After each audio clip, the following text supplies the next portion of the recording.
trauma specialist, modern medicine man, somatic experience practitioner, creator of Lifeforce Liberation, and musician is the introduction. Sounds about right. Right. Tell me Lifeforce Liberation. Yeah, so I came up with that as a way to try and describe essentially what happens through the process of trauma healing.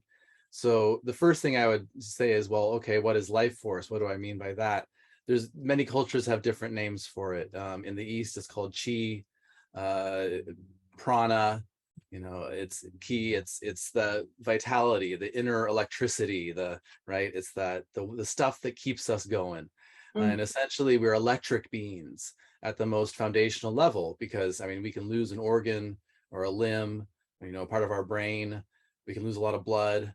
We can still be okay, but if we lose our electricity, that's it. No more living, right? So the life force, the electrical nature, that chi, that energy, that's what I mean. And what happens with trauma is that life energy gets recruited into what we call the survival responses, the fight, flight, freeze responses, right? Which are supposed to be time limited, but with trauma, they stay on, sucking up our energy, sucking up our life force, like these little whirlpools, right? And so then we get all the manifesting symptoms as a result of that energy being hijacked and in this sort of fight, flight, survival mode all the time. Yeah. So the process of trauma healing is very much one of reclamation. And this is really important because lots of people think it's like, I have to release the energy. I have to, you know, and it's actually not so much what's happening. We're reclaiming the energy from the survival centers, right? So we're liberating our life force. We're liberating our life force energy from the survival mode back into flow, you know, homeostasis, regulation. Wow, that's just wonderful. That's great explanation. Very fresh. I like that. Right on. And I wonder, how did it all start for you, your work now with trauma and nervous system? So of course, your story. You could say that my beginning with this work started in my early 20s, but that was far before I discovered this work. But I mean, in terms of me turning my interest towards healing, development of consciousness, being the primary thing of importance to me, that shift happened in my early 20s. I got really into meditation. I did a 10-day Vipassana retreat, which was very life-changing, had sort of a classic spiritual awakening, remembering past lives, you know, feeling my spiritual energy, having these sort of experiences of profound meditation. And so that, like you in your 20s. Yeah, when I was 23. Wow, that's Yeah. early. Yeah, I mean, I went to college, I graduated, I studied music, I was a composer, right? Yeah, I was composition, percussion major, and which was a blast. And then, you know, a totally useless degree, right? You know, there's nothing I could really do with it, but it was fun, you know, it was a fun experience. And after that, I spent a year bumming around with my friends, but then I got into, I was already towards the end of college getting into like, the ideas of spirituality. I had had like an awakening experience with mushrooms, you know, in college, sort of a classic psychedelic positive trip where I was like, ooh, you know, there's more to reality. And so I had gotten interested in those other realms and consciousness. And then, yeah, when I discovered Vipassana, this very classic, like spiritual awakening experience, I sold all my stuff, bought a one-way ticket to Hawaii, just, you know, with my backpack and about $400, and basically disappeared into the woods for 13 years. I lived in the counterculture. I lived outside the money system, just not interested in being in the mainstream world. Now, what I thought at the time is that this was because I just wanted to devote myself to the exploration of consciousness, healing, meditation, energy work. That was true. But what was also true, which I didn't know, was that I was too traumatized to actually deal with the world. I didn't have the capacity to really be engaged in the world as it was. And to be fair, the world as it is a pretty hard place. Like our industrialized world is fairly toxic, and that's another important thing to recognize. But at the time, I didn't really know any of that. I just thought I'm on this spiritual path, right? And so, and it's a good example of how one can do many things, like shamanism, tons of meditation, energy work, rebirthing, all these different practices, tarot, Wicca, all sorts of different stuff that were all great, but none of it actually touched the trauma that my system was holding. I developed lots of good skills, like learning how to track internal sensation. That's what Vipassana is really about. I learned how to work with my energy. I got into emotional expression and, body movement, working with sensations. So a lot of the groundwork, but I didn't have the framework of the nervous system. And without that, without understanding the delicacy of that system and the kind of really refined, titrated approach that's necessary for working with trauma, I wasn't touching the trauma. I was doing all sorts of other stuff, but I wasn't touching the trauma. So fast forward 13 years, I've been living in the counterculture, various places. I had a wife that we were together for about 5 years, had a son, and then we split up. And I was living at a hot springs resort, and I seemed to be in a place of okay, this is my life now, and I'm just going to live in this hot springs resort. It's a great life, probably never leave, right? And then I met Irene. Irene was a guest at the hot springs resort, who's my wife now, Irene Lyon. And when I met her, she had just finished her training in somatic experiencing. And so we started talking, and everything she was talking about, I, of course, was like, oh my God, yes. Because it all made perfect sense to me, given my background, but it's give me more of that. This is the piece that I've been missing, is this understanding about the nervous system, the survival responses, how to work with them. So that was what, that's why I say I'd been into it since my early 20s, but I didn't really get the trauma piece until about 11 years ago, when I was living in Oregon. And I met Irene, and she imported me into Canada, and I got into this work, and it started as work for myself. The first couple of years, it was just me doing my own sessions for my own healing. And then about 1.5 years into that, I was like, I need to do this work. This is clearly what I'm supposed to do with other people. So I started the training at that point. And that started probably a 4 or 5 year period of lots of training. Both in somatic experiencing and somatic practice, Kathy Kane's work. So that's the full arc of, hippie meditator, shaman dude, living in the woods, using lots of drugs, like psychedelics, lots of weed, just, being the hippie meditator, stoner kind of guy who couldn't really deal with the world, to now being, a professional, whatever that means, having a private practice, working with clients, working with Irene, working with people all over the world, teaching, giving presentations, having to confront along the way all these things. I thought I didn't like the system, right? I didn't like money, and I didn't like, the sort of city life. And there's things that are hard about all of that. But really what it was is I didn't have it within myself to meet those challenges and succeed at them. And now I do. So that's the kind of transformation that happens with this work, is ways that we thought we just were, that's just who I am, right? No, that's who you are in order to manage the trauma that you're holding.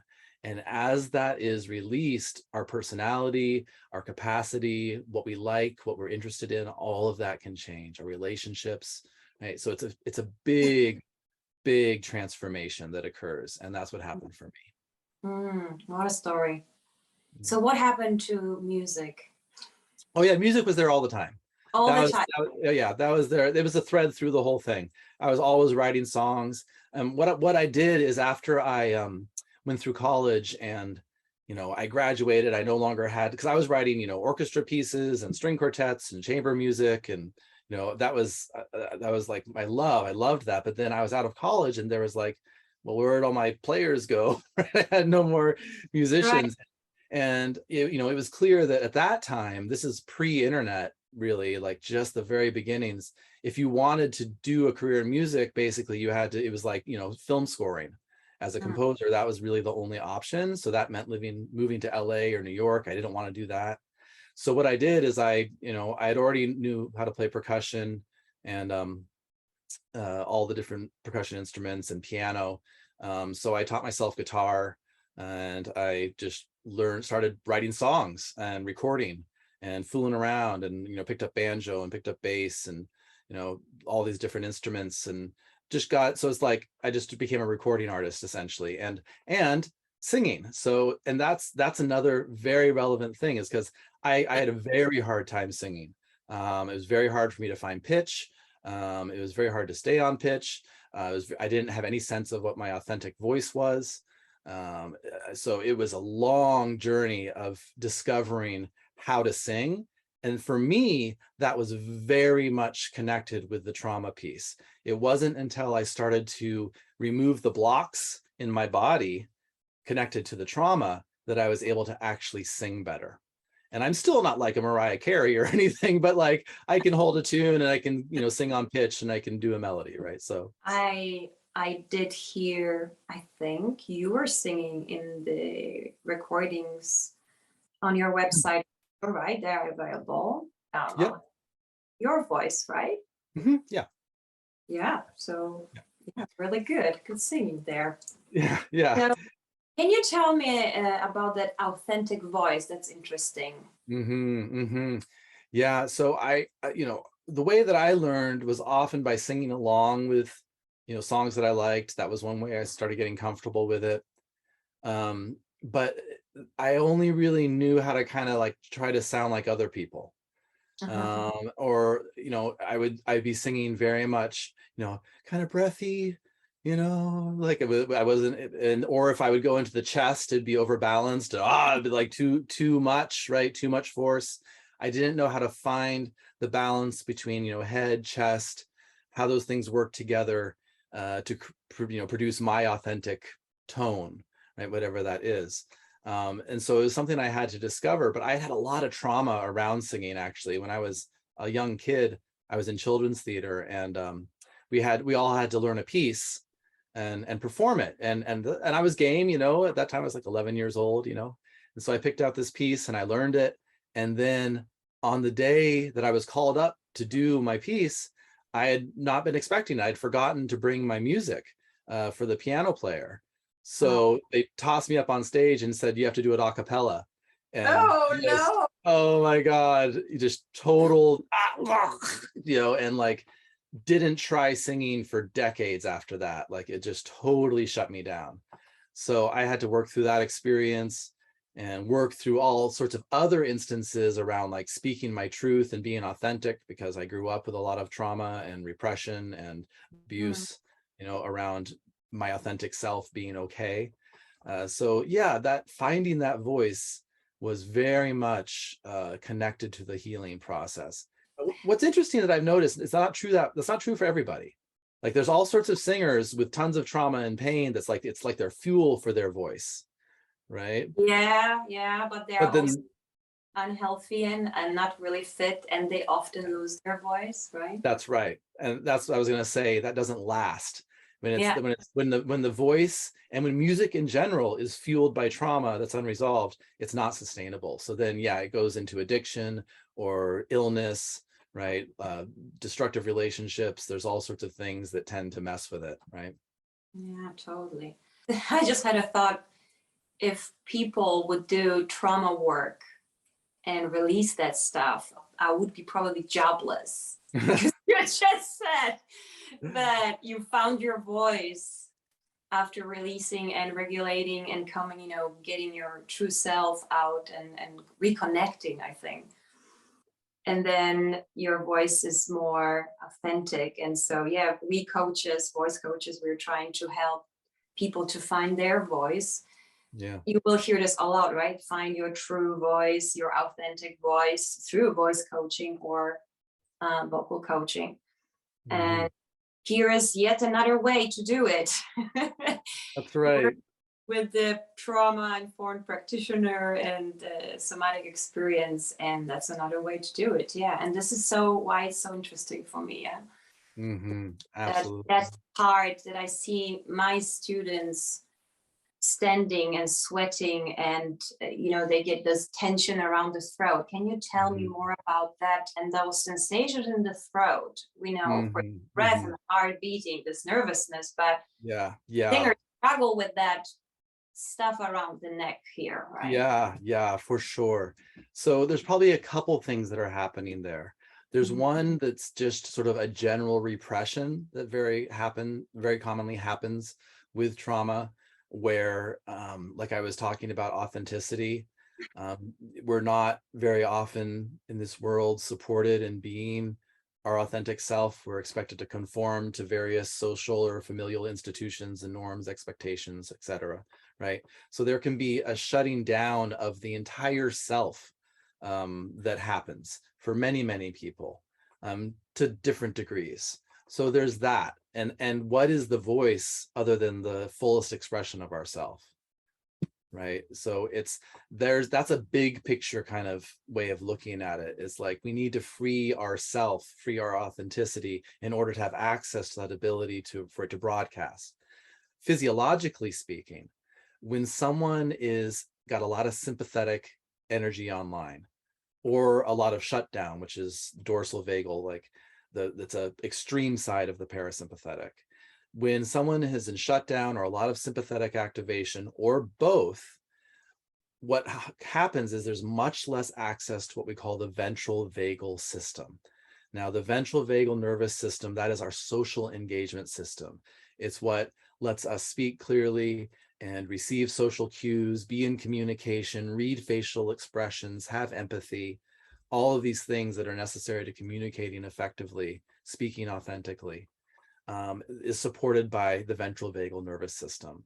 So when that's not online as much, because again, the life force, the energy is wrapped up in these survival responses, it makes it much more difficult to access that flow and ease and softness and receptivity, right? That's all part of being open and having that access to the tone.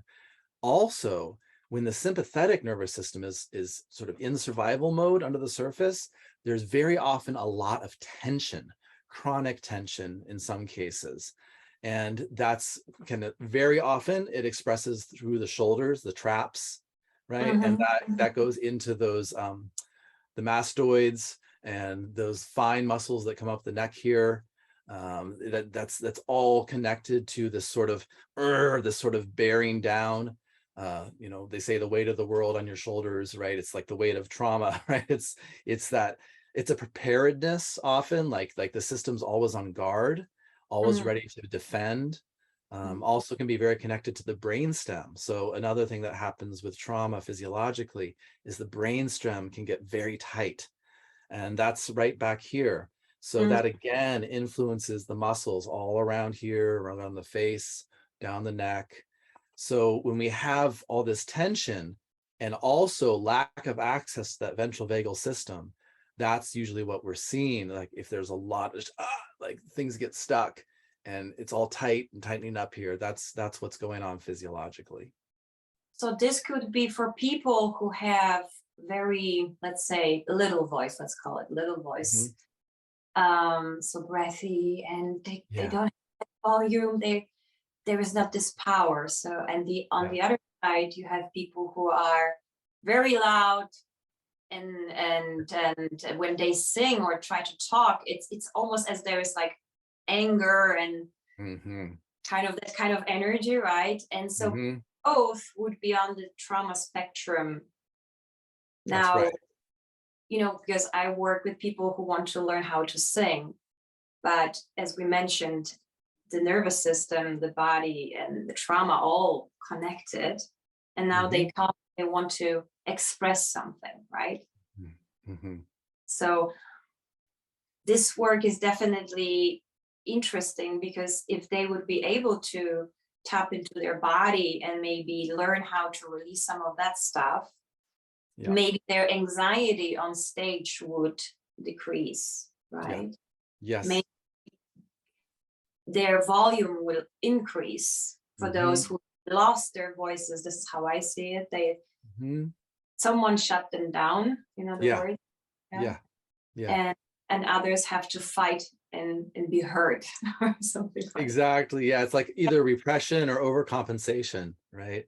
And it's being shut down, or like lots of anger under the surface. And and so those are and we speak about trapped emotions. That's maybe that from my own experience. There are emotions that we are stuck in the throat, also in our heart, but we speak about singing and throat and communication. So what kind of emotions we are thinking here about? Is there like a pattern that one might expect working in this? So usually, I mean, there's tons of variation in terms of how it happens and what comes first.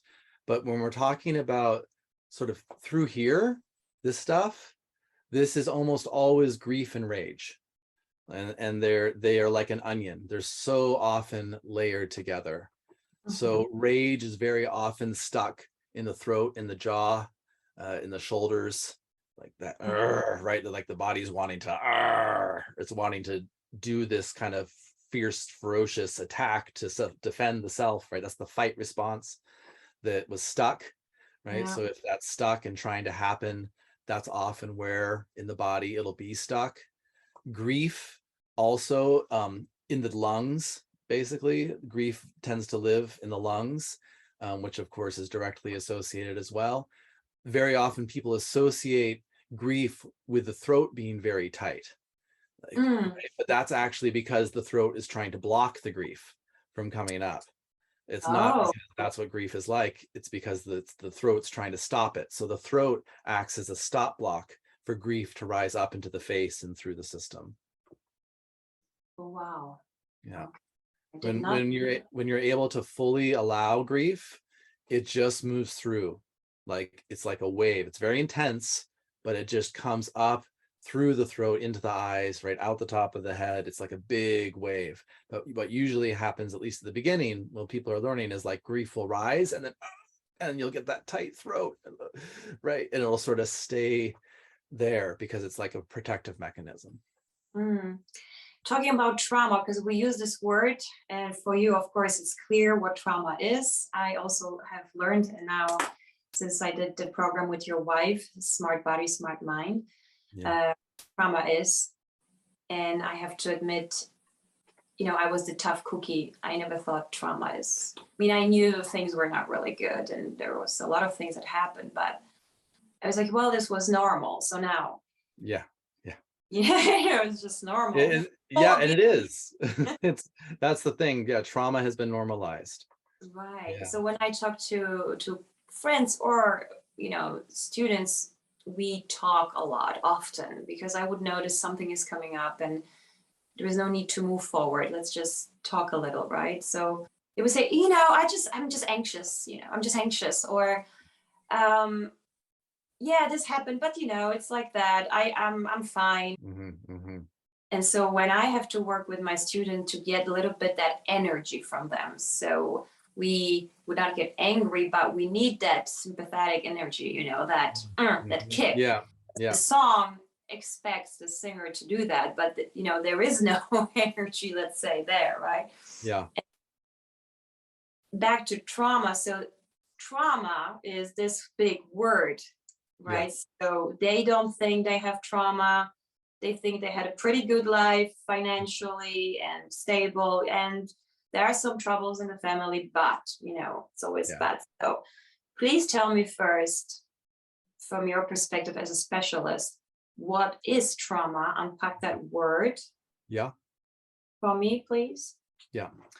So the most people, if we say trauma, what they'll think of is an event, like a big horrific event, sexual assault, war, being attacked, being hit, or being severely deprived, neglected, that kind of stuff And the thing is, from our perspective, trauma is not actually the event. It's what happens inside a person as a response to an event. So it's the physiological survival response. Specifically, trauma is what happens when one of our survival responses is activated and then isn't deactivated. And so to explain this, let's look at where this doesn't happen, which is nature. By and large, in nature, when, say, there's a pack of gazelles just grazing away, and they're in their what we call just relaxed, ventral, happy state, and then a twig snaps. So the first thing that happens is defensive orientation. The head will go to the sound. What is that? Right? Is it okay? Is it a threat? Right? If it's not, if it's just the wind. Something what people do also, right? Exactly. This is all mammals, all creatures, reptile, everything. All creatures have this sort of defensive orienting response, trying to track danger, right? And so if it was just a twig snapping in the wind or something, they'll just go back to grazing. Right? That's the initiation of a survival response, but then, oh, it wasn't anything. And so we go back. But they look over there and there's a lion. Well, then, boom, the system kicks into sympathetic fight flight. That's the first survival response, the sympathetic response. Usually in a predator-prey situation, the prey will flee, right? They are not going to try and fight. They're going to go with the flee side of the thing, but it's the same response. That sympathetic survival response can express as fight or flee, but it's the same thing. It just expresses differently. So the gazelle flees, it runs. Okay, maybe the lion chases it and say it tackles it. Well, maybe then the gazelle will start to fight a bit and kick, but then the lion gets it by the throat. Then, okay, then the gazelle's physiology is, nope, that we're going to die, freeze. That's when the freeze response comes on, after fight and flight has not worked. Okay, so when that happens, the creature goes numb. The blood comes to the core to try to protect the organs. The limbs become numb. It supports the process of going into death, essentially, to try to numb out the experience, to make it less painful.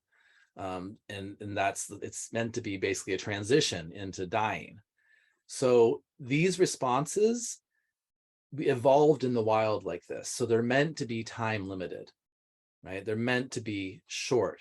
So what would have happened if the gazelle had gotten away? Maybe like as that gazelle is in freeze and the lion's got it and it's about to like start eating it, a hyena shows up and distracts the lion. And so the lion goes to chase the hyena away, and the gazelle, boom, it'll leap up. It'll sense, as soon as it senses that lion is gone, it'll leap up, it'll come back into fight flight, and it'll run. And once it gets safe, it will then discharge the fight flight energy. It'll tremble and shake all over. If you can think about how you maybe have seen that, like the skin and the muscles all vibrating. Yeah, my dog does that. It's such a great thing to watch. She's like, she has problems with other dogs because she's adopted and traumatized, of course. Yes. And so she sees another animal or dog, whatever actually, that moves. And, she barks, she gets all crazy, the hair is up. And then just like the dog is, I'm like, come on, it's okay, honey. And we go, and then she just shakes it off. Like, grass and poop, like I'm like, awesome life. Yeah. That's the thing. It's organic. Like that's how it's supposed to work. Is like, oh, I'm back to safety. Right. Yeah. So yeah. Now the problem is with us humans and what we need as infants. This is one of the most important points. Though we can experience things that our system interprets as the same kind of threat as the lion, when it is nothing even close. So, for example, the classic example is, many parents, thankfully this isn't so much anymore, but in the past, many parents have been told with their kids to just let them, if they're crying as a baby, just leave them to cry it out, right? They'll be fine. They'll just get it out of their system and they'll fall asleep. And that's what they were told, right? That's normalized. That has been normalized. That is severely traumatic. Because what actually happens is, one, you have to understand infants don't have emotions. They have to learn emotions. They have sensations and experience. And when they're crying, it's because they're experiencing that they need something. They're trying to communicate, I'm in discomfort, I need to be fed, something is happening. It's not like they're upset, they're not sad, right? They're not having an emotion that they need to get out. It's a call for help, right? It's saying, I need something. So when they're crying, hear me, I need something, come here. So when that is a survival need, that's how it feels to them in that physiology, is like, it's like, I need this for my survival. When that is not given and they're just left, boom, they're spiking into sympathetic. So, right, the cries get more intense, more intense. That's the fight flight system coming online. With a baby who can't run or mobilize its limbs in any way, except for sort of, right? That's the only way that sympathetic response can express. And so also the gut might get really tight, right? Because that's one thing that they can flex, and they're crying and they're flailing. No one's coming and they're in full fight flight mode. So just like the gazelle, their little system thinks they're going to die, and they go into freeze, because that's the only thing left to do, because no one's coming to address this need. So that's what they're not crying and then getting the emotion out and then falling asleep. They're going into full sympathetic arousal and then shut down. What happens over time with that is, because our systems are so intelligent, we learn to skip the fight flight. The baby is like, that's a waste of energy. The physiology makes essentially a decision that, look, no one's coming. This is a waste of energy. Let's just shut down. And we tend to just sort of then be more shut down. And then that just stays in our system. It never completes, because the key to these things completing, if we think about the gazelle, it had to get to safety. It had to get to safety for the survival responses to leave its system. But if a young developing system of a baby is in this environment where it's consistently not being responded to appropriately, there is no safety. There is no getting away. So then those responses don't complete. So that's just one example. The same thing can happen just from parents who are, like, say they're kind and attentive and attuned, but they're chronically stressed themselves, or they're too busy, right? We as infants really need 3 years of solid, connected, attuned, regulated attachment in order to develop successfully. Who gets that? Right? Hardly anybody gets that, because of the demands of our modern world that have been normalized. That's 3 years is how long it takes for the ventral vagal system to be fully myelinated. That happens after birth. We don't come in fully cooked. That social engagement system has to develop, and that happens through regulation, co-regulation with the primary caregiver. Like if you think about a mom nursing, and and you're making faces and the baby makes a face, and that's learning. The system is learning about emotion. It's learning about expression. It's myelinating that ventral vagal system through that co-regulation process, right? That needs to happen for like 3 years solid, not necessarily nursing, but I mean that kind of connection, right? That attunement, lots of time on mama, and then learning to go away, but like we're still here, right? Getting into more independence. All those first 3 years are so important to have that like stress-free, relatively, consistent, attuned connection. And our society just doesn't allow for that for the most part. So most people, that's why we say most people are traumatized to some degree or another. They just don't realize it. And the way this shows up in normalized ways are, I'm just a little anxious, or, I have trouble speaking my truth. I feel nervous in crowds. I feel nervous when I get in an elevator, right? All of these things that are just, that's my little quirk, right? These are all trauma responses. It's just that some are subtler than others. And then of course that's one side of the spectrum. And then when you have people who had, all that stuff plus full-on abuse or neglect, right? Then you get into like the real severe symptoms of, severe anxiety, chronic depression, chronic tension, autoimmune disorders, the more severe side of the spectrum. But all of that spectrum is from unresolved trauma. So you just mentioned a couple of conditions. So we have so many already symptoms early on. So nervousness, anxiety, trouble sleeping, Yeah. frustration, etc. Right? I Yeah. do speak and think a lot about young people because I look at them and I'm like so worried for the future Oh of yeah, our ADHD, ADD, right? That is just a sympathetic arousal that's stuck on high, right? yeah. All these diagnoses that our kids are getting, it's all just unresolved trauma. There's very little in terms of mental, emotional, behavioral problems that is not the direct result of unresolved trauma. And that's what's not really known yet. Like, people will say, why doesn't my doctor know about this? They don't know this stuff. They're not taught this stuff. They don't learn about this this is new. Like this work was developed in the beginning in the late 60s into the 70s. Training started in the 80s. Like it's relatively new. So yeah, there isn't a lot of knowledge about it in terms of the wider world.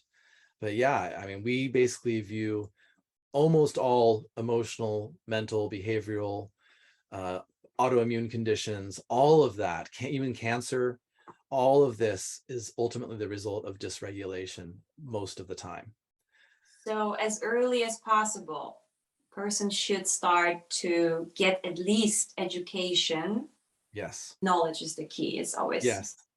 We have to learn about ourselves. Yeah. right. So what the nervous system is, why nobody ever told us about it, where is it, and how it expresses itself in its dysregulation in form of symptoms, or what I heard the new word syndromes in nervous system when we talk about, right? So all the things you just mentioned. Yes. Yeah. Yeah. We call things like autoimmune disorders. We call those syndromes because they're more complex. It's what happens after years and years of the autonomic nervous system being out of whack. And the reason for that, the reason why there is this connection between all these different problems, even autoimmune conditions, things like cancer, when our autonomic system governs everything, right? So the autonomic nervous system is what governs those survival responses, the fight, flight, freeze. It's also what governs our heart rate variability, our breathing, our digestion, our endocrine function, immune function. All of that is governed by the autonomic system. Hormone, exactly. Yeah, all of that is the automatic functions of the body, right? All of that. So when, again, our life force, our energy, it's recruited, it's trapped in these survival responses, our body can't do all the other processes it needs to do. It doesn't have access to what we call, like when you sleep and have a lovely, restful, restorative sleep, that's called the low tone dorsal vagal state, rest, digest, repair. That's where so many important functions happen, barrier keeping in the gut. Right? So when, again, our system is on high or in freeze or both, we can't access that as much. We don't sleep as well, right? We wake up, we have nightmares, we're restless. We can't drop into that repair zone. When that happens, we're more susceptible to things like cancers, right? Cancers happen because our immune system is not strong enough to beat the cancer. We all have cancer all the time, basically. Like we all have little cancerous cells, but our immune system is strong enough. It takes care of it. But when the immune system is hijacked by unresolved trauma, it can't take care of it. So we get all these different expressions of illness.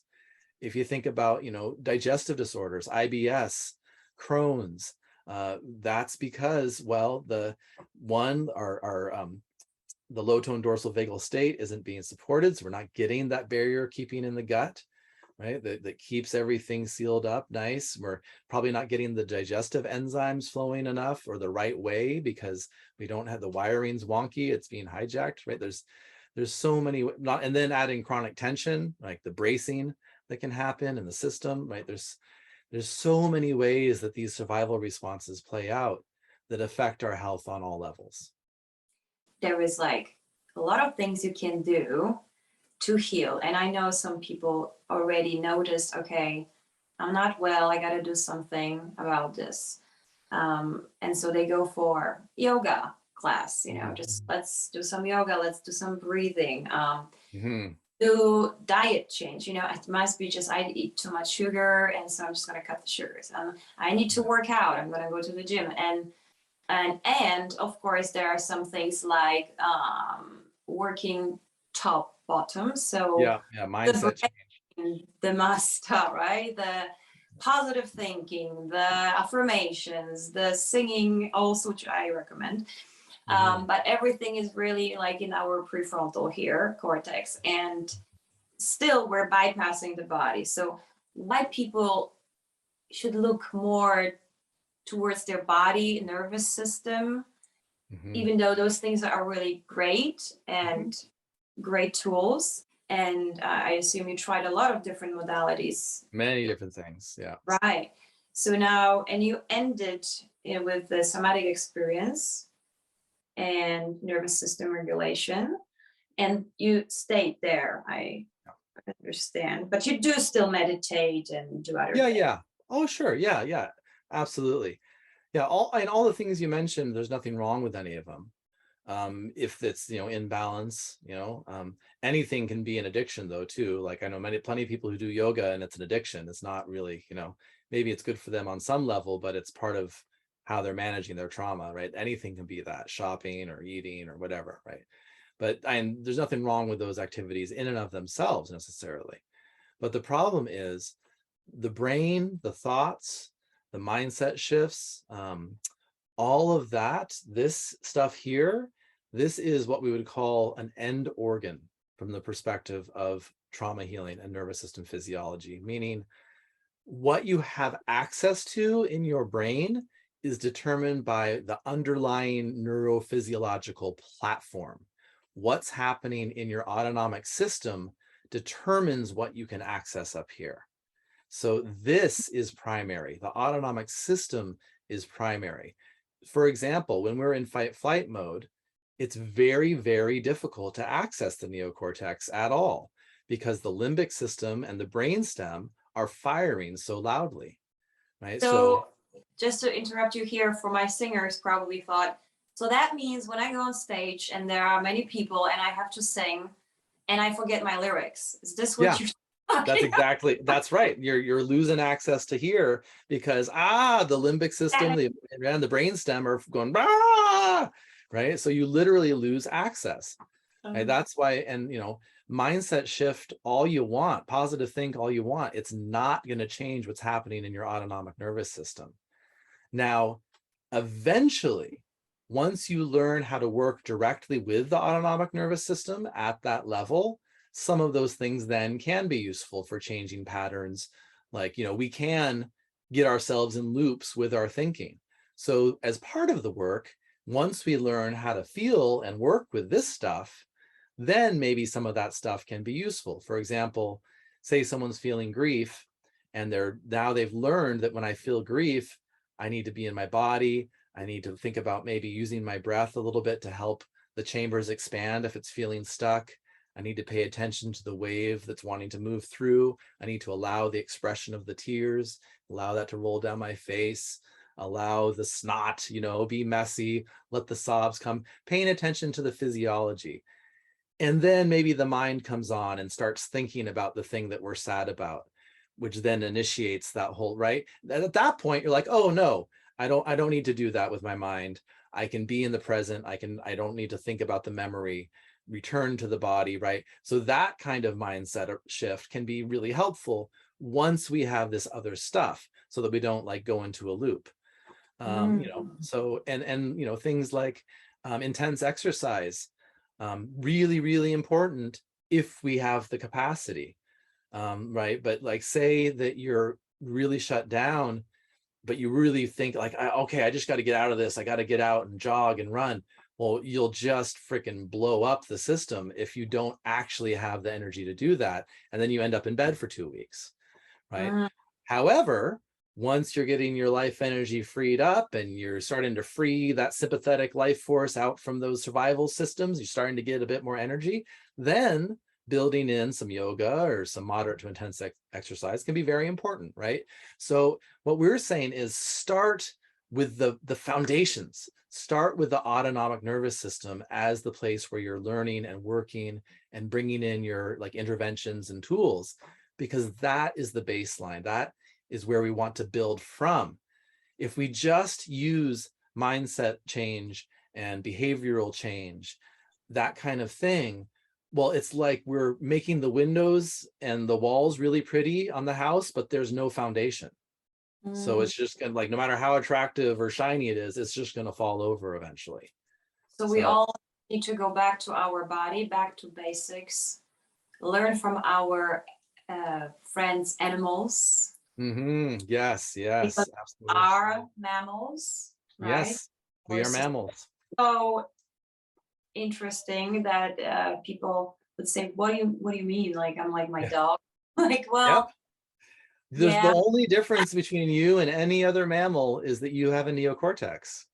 And that at this point tends to screw us up more than anything else. And that's the yes. other thing we didn't talk about, is because not all trauma happens when we're infants. I mean, I was talking about very normalized kind of trauma that occurs for almost everybody in the industrialized world at early ages. But then later on, like, there's other stuff that happens. Like, we learn to repress, right, through societal, cues, through the instructions of our family. Kids are seen but not heard.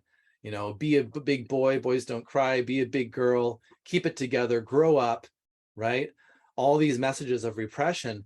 Well, it's our neocortex that lets us do that. If we didn't have a higher brain, we could not repress those things. That is the mechanism that lets us repress. So it shoots us in the foot very more often than not, our big smart brains, right? Right. But also many people talk about core beliefs, and we have to just remove those and put the new ones in. So new software and all that stuff. Mhm. And I just speak also from my own experience. I've done all this. I did it all. Like Yeah.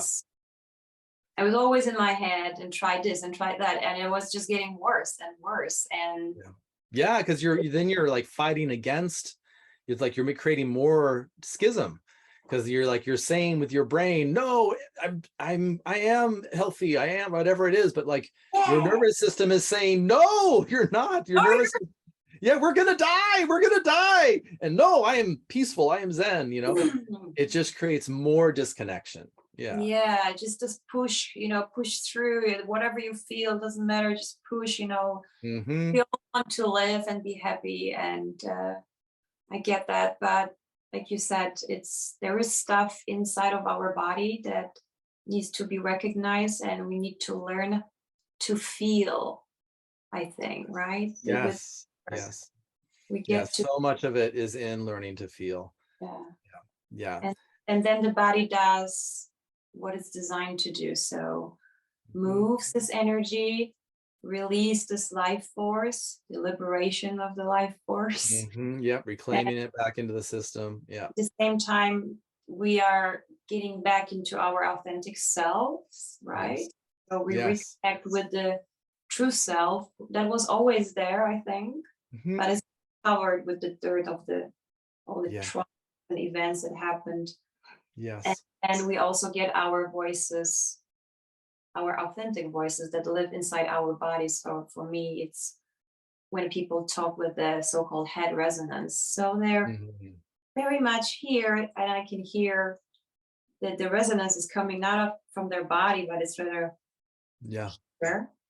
It's very easy to recognize just by listening to the voice if someone is in the body or Yeah. feel the body is living in the body. And so that's just also fascinating. And Absolutely. I wanted to ask also, do you see in your practice more women or Oh 50-50? yeah. Yeah. No. Why is that? Yeah. What's wrong with So us? yeah. Well, no, it's nothing wrong with you. It's what's wrong I, with the men. What's going on is that women, for whatever reason, are historically much more interested in healing, self-improvement, understanding themselves, all of feeling, right? More open to feeling. And these are just societal, the results of societal norms that are kind of toxic, where men are told, you just achieve, you perform, don't be a sissy, your feelings, what are you talking about, right? So it's just kind of the result of old toxic norms, essentially. Maybe there's some innate truth to it as well, I'm not sure. I mean, if you think about the masculine principle, not like, I'm not saying male or female in terms of gender, but like the archetypal principles of the masculine is to move forward. The principle of the feminine is to be open and receptive, right? If we're thinking about like the chalice and the sword, these kind of archetypal principles. So, you know, maybe there's something to like, if someone has a lot of masculine energy, they're less inclined to be soft and receptive and look inward. You know, but I think it's mostly because of culture and just how we're taught to repress stuff. Men are taught to repress stuff, and women too. But it seems that that's what I see, is that, yeah, you know, probably 85 to 90% of clients are women. It's slowly changing. It's like in our program, Smart Body, Smart Mind, and the 21-day nervous system tune-up, right? In those programs, we used to be almost all women. And now, like, each time we run SBSM, there's a higher percentage of men. So I think it's slowly changing. Because this work we talked about is a little bit about anger coming up. Right? Oh, yes. So much about anger coming up. Yeah. About anger. Yeah. And so speaking about women and men, right? Because men, anger, not that difficult. Yeah. In majority, of course, there are exceptions. And then women, we supposed to be nice and loving and warm, and we're not supposed to get angry or aggressive, right? So how is that? What do you see with your client? And, you know, do you prepare them? Do they need this education though first when you work one-on-one or in groups? I don't know. Yeah. That anger that, you know, do we run away from it still? Do we have a harder time to get along with this emotion because of the original wiring?